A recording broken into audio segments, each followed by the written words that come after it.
सबको जय मसीह की। और जैसा कि पवित्र आत्मा ने मेरे हृदय में डाला कि मैं एक खास विषय में बातचीत करूं सभी से, और बहुत बहुत धन्यवाद करना चाहूँगा तमाम सुनने वालों का, सब्सक्राइबर्स का, जिन्होंने सब्सक्राइब किया है इस चैनल को और वो मेरी वीडियो सुनते भी हैं, देखते भी हैं। प्रभु यीशु मसीह के नाम में उन्हें बहुतायत से आशीष, तरक्की, उन्नति मिले और वो लोग उद्धार पाकर एक दिन प्रभु यीशु मसीह के सामने खड़े होने के लायक हो जाएं। मैं ऐसी विनती करता हूँ और ऐसी आशा रखता हूँ कि प्रभु यीशु मसीह के द्वारा और उसके पवित्र आत्मा की अगुवाई से बनने वाली इस वीडियो और आवाज़ को जब आप देखते और सुनते हैं तो आप तरक्की की ओर बढ़ते चले जाते हैं, और उस तरक्की का नाम प्रभु यीशु मसीह है। सबको जय मसीह की। कई बार मसीह लोगों के फ़ोन आते हैं, बातें होती हैं, कई बार मुलाकात होती है, कई बार देखने, सुनने, समझने को मिलता है कि मसीह जीवन कतई आसान नहीं है, मसीह जीवन कतई सरल नहीं है। फिर ये कैसे और क्यों कर हो गया कि हम सुनते हैं कि प्रभु यीशु मसीह को स्वीकार करने के बाद जीवन बदल जाता है और आशीषें मिलने लगती हैं, सुधार होने लगता है, तरक्की, उन्नति मिलने लगती है और एक व्यक्ति कष्टों से बाहर हो जाता है। ध्यान देने की बात ये है, शिक्षाएं बहुत सी हैं, प्रचारक बहुत से हैं, कलीसिया बहुत सी हैं, आत्माएं भी बहुत सी हैं, मगर प्रभु यीशु मसीह का वचन और पवित्र आत्मा एक ही है। 2000 साल पहले जब यीशु मसीह इस पृथ्वी पर आए तो उनके लिए जीवन जीना कतई सरल नहीं था। आप बखूबी जानते और समझते हैं। फिर ये कैसे हो गया कि जब हम यीशु मसीह को स्वीकार करते हैं तो हमारा जीवन बिल्कुल सरल और आसान हो सकता है। यानी कि यीशु मसीह के पीछे चलने वाले लोग इतना आराम से जीवन कैसे व्यतीत करते हैं, जबकि उनको समझना चाहिए कि 2000 साल पहले जब यीशु मसीह आप इस पृथ्वी पर आए तो उनके लिए ना घर, ना जमीन, ना जायदाद, ना कपड़े, ना खाना, कुछ भी नहीं था जो उनके नाम पर था, क्योंकि उन्होंने कहा ये मेरा राज्य नहीं है। क्योंकि उनका राज्य होता तो दूत आकर लड़ते और वे जीत जाते। कहने का मतलब इस पृथ्वी पर यीशु मसीह का जरा भी जोर और वश नहीं चला 2000 साल पहले, या उन्होंने अपना राज्य कायम नहीं किया। यीशु मसीह के पीछे चलने वाले लोग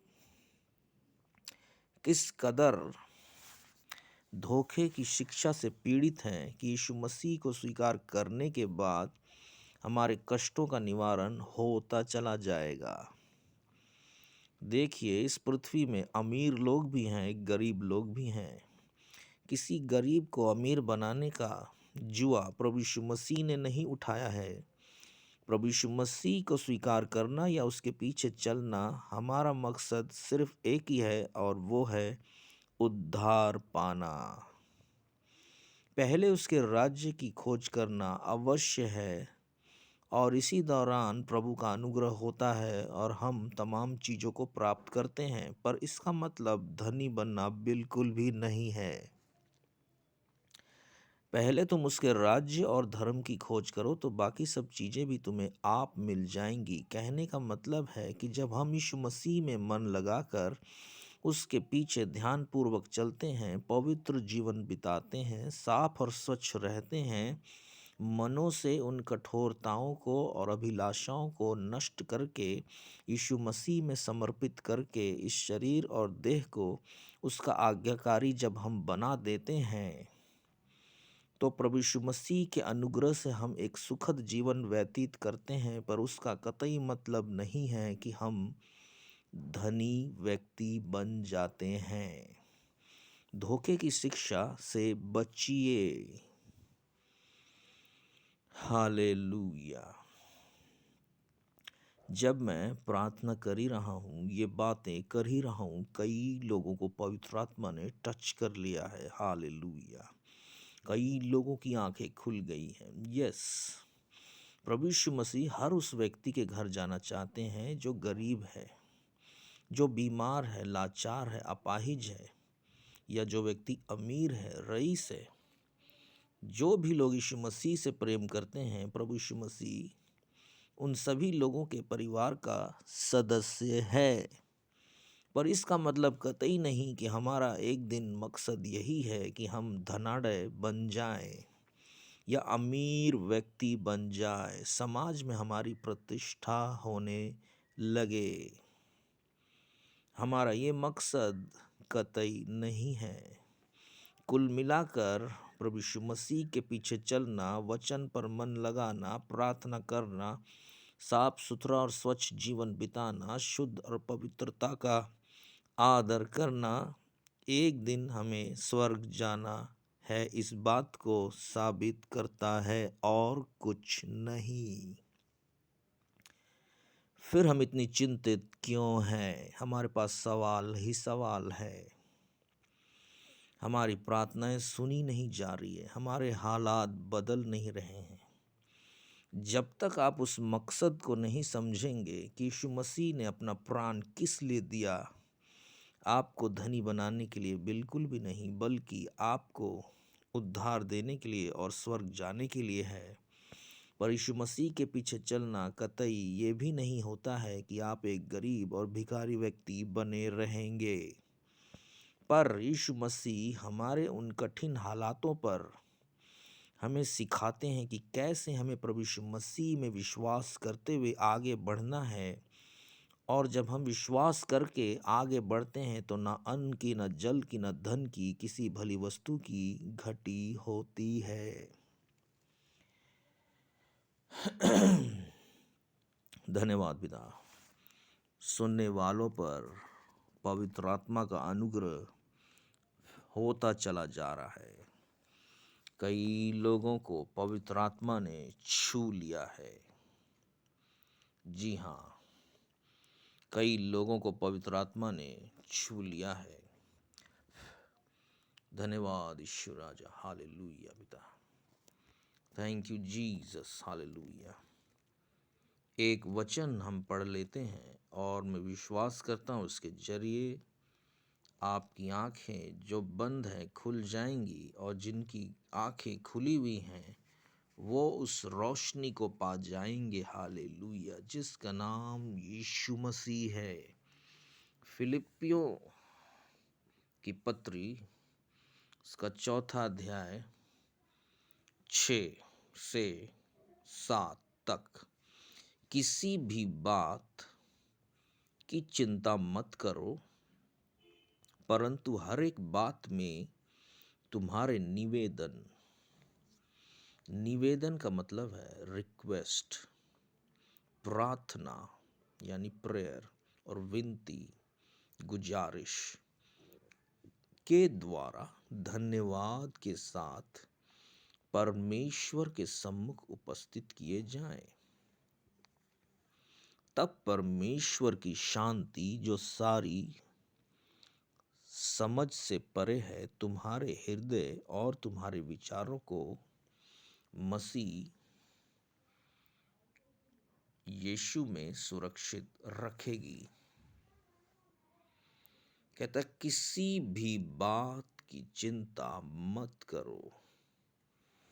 हमारे पास रहने को है या नहीं चिंता मत करो। हमारे पास खाने को है या नहीं चिंता मत करो। हमारे पास पहनने को है या नहीं चिंता मत करो।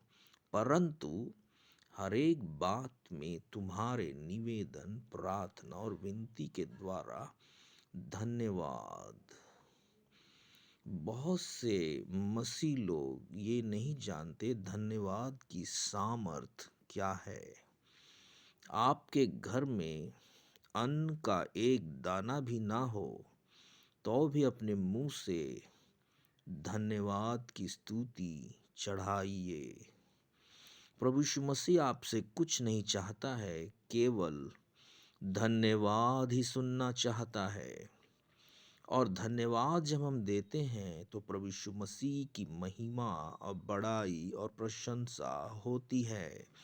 तब यीशु मसीह हमारे हृदयों को देखते हैं और समझते हैं कि हमने अपनी कंगाली और निर्बलता और दुर्बलता में भी उसको धन्यवाद की भेंट चढ़ाया है। लिखा है, धन्यवाद के साथ परमेश्वर के सम्मुख उपस्थित किए जाएं। तो धन्यवाद के साथ हमें प्रभु यीशु मसीह में बने रहना बहुत ज़रूरी है। ध्यान रखिए कि हो सकता है कई लोगों के पास कई चीज़ें ना हो, कई सुख सुविधा ना हो, घर ना हो, खाना ना हो, कपड़ा ना हो, पैसे ना हो और ज़रूरत के सामान ना हो, पर प्रभु आप अनुग्रहकारी हैं, दयालु हैं और मनुष्य की ज़रूरत को आप जानते और पहचानते हैं।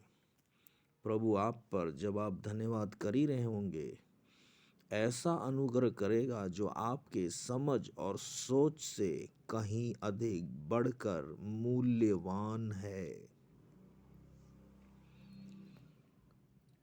तब परमेश्वर की शांति जो सारी समझ से परे है, तब परमेश्वर की शांति, यीशु मसीह शांति का राजकुमार है।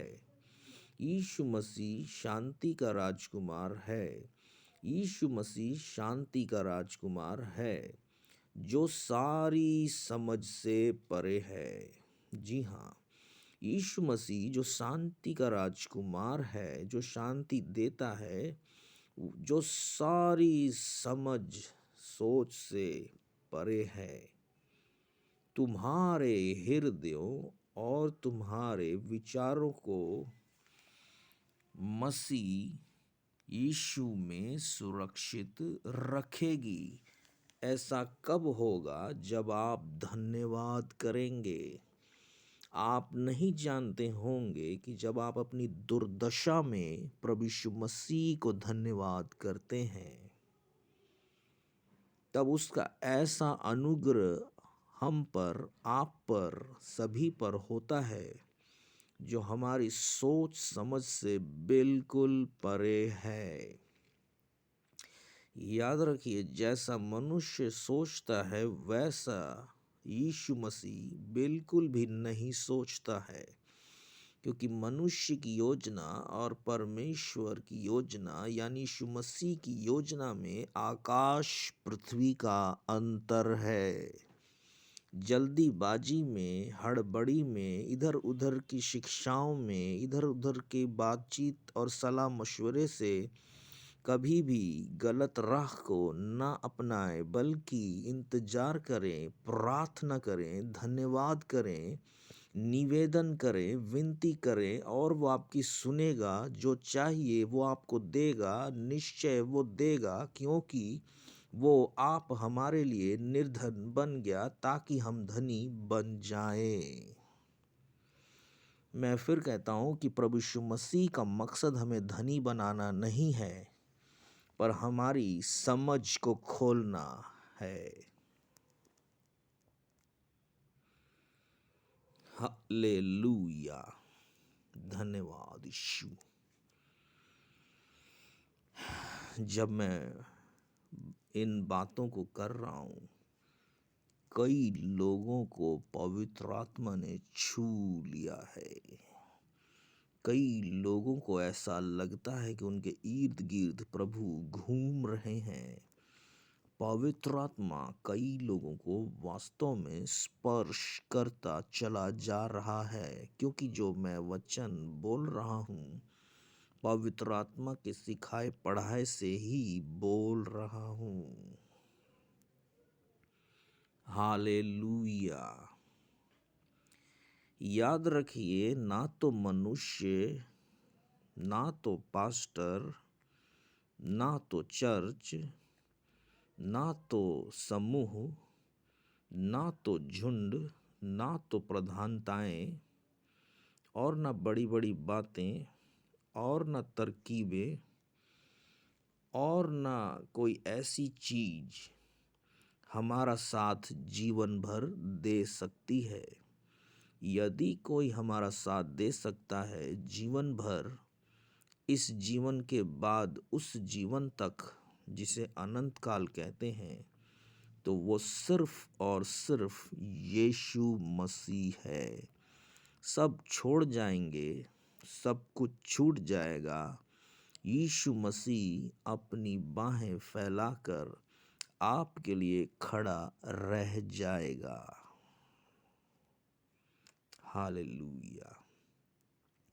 इसलिए कहता है, किसी भी बात की चिंता मत करो, परंतु हर एक बात में तुम्हारे निवेदन, प्रार्थना और विनती के द्वारा धन्यवाद के साथ परमेश्वर के सम्मुख उपस्थित किए जाए। धन्यवाद करते जाइए, धन्यवाद करते जाइए। ये साल बेशक आपके लिए ठीक ना रहा हो, पर प्रभु यीशु मसीह की योजना आने वाले साल में प्रभु यीशु मसीह हो सकता आपके लिए बहुत सी बातों को सोच रहे हो।